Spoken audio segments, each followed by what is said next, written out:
Hi there, everyone. My name is Christian Eschbach, and welcome to another one of my album reviews where we are going to cover the brand new Halestorm Back from the Dead. Alright, if you've watched my previous Halestorm reviews, and you should, I've mentioned what I'm going to call Halestorm getting hit by the Star Trek curse, which is every other album, every odd numbered album, doesn't have the same strength as the even number albums. So, quick recap. I do not own the first Halestorm album. Anything I've listened to that's available on YouTube, I'm not a fan. It wasn't enough for me to want to go out and buy it as of this point, not to just pick it up because, I'm a fan. I gotta have everything. Haven't reached that point yet. However, when you get into the second album, Strange Case of, fantastic album, top-notch album, like just fantastic songs from one end to the other, like a great collection of singles, okay? Then you hit Into the Wildlife. Solid album. Great album from beginning to end, but it's not full of singles. It's album cuts. Like, it's a great album to listen to, full of album cuts from one end to another. Then you get to the Vicious album. Back to singles again. Like almost every song off that album is this killer kind of single. It's great. Then we get Back from the Dead. And we're back to, it's a really good, solid album to listen to. And yeah, there's going to be singles. I mean, Back from the Dead itself was the first single to come out. But it's not a single. Like, there's only 2 tracks on this album that to me are going to be concert songs, are really good concert songs, like will translate from this album to live shows, no problem. And I'll get to them as I go, but there's only 2. The rest of this album is just a really good album, but to be completely upfront, my issues with this album is the production and the mix. Alright?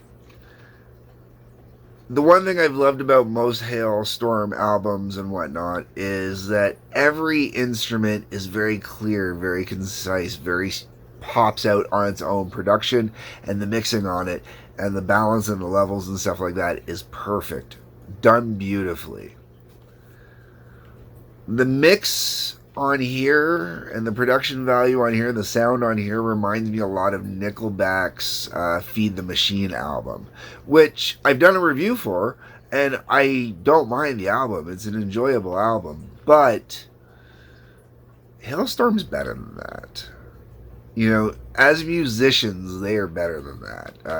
Like, I enjoy Nickelback. I think they can write a great pop hard rock song. I think that they are comparable to a lot of good hard rock bands.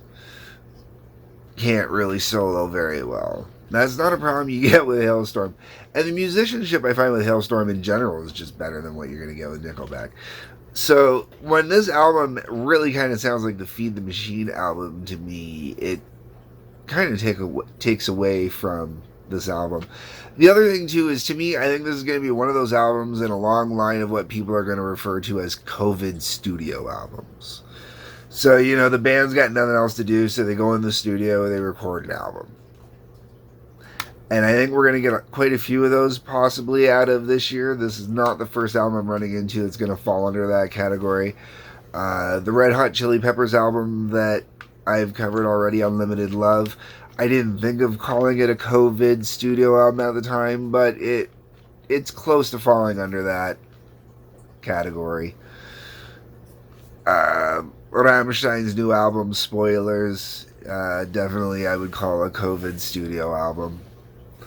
And I really think that's going to be an issue for the next year or two, are going to be COVID studio albums. Alright, let's get into this album. So the album opens up with the title track, Back from the Dead. First time I heard it, I was like, alright. Has it grown on me since? Yes. Do I think it's a great song or a great standout single? No. Do I think that they're going to be playing it live 5 years from now, 10 years from now? Maybe. I don't know. I mean, it's going to get played live now, but I don't know how many people are going to really. There's better songs for singing and screaming live, you know. It's not a bad song. It's just I don't know. It doesn't have that pop that you find on some of the other Halestorm albums, you know. It's this album's definitely comparable to Into the Wildlife, I think, with production and mixing values, and I really think that that's the thing with Halestorm is there's studio albums and then there's greatest hits albums or live albums, and Back from the Dead could be a live song, but it will lose something in the translation going from the studio track to a live track. Wicked Ways is alright. Don't mind it when it's playing through. Not a song that I really overly listen to or pay attention to. Strange Girl isn't bad.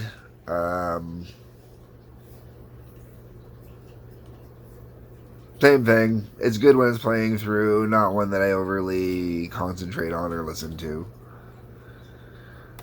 Brightside's not bad.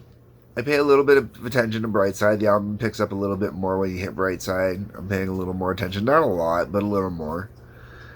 Then you get to The Steeple. And The Steeple is the first song after Back from the Dead where I really kind of sink back in and pay attention.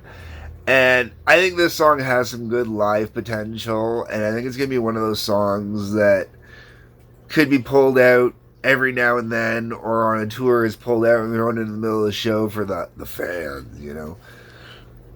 It's got good live appeal that way, but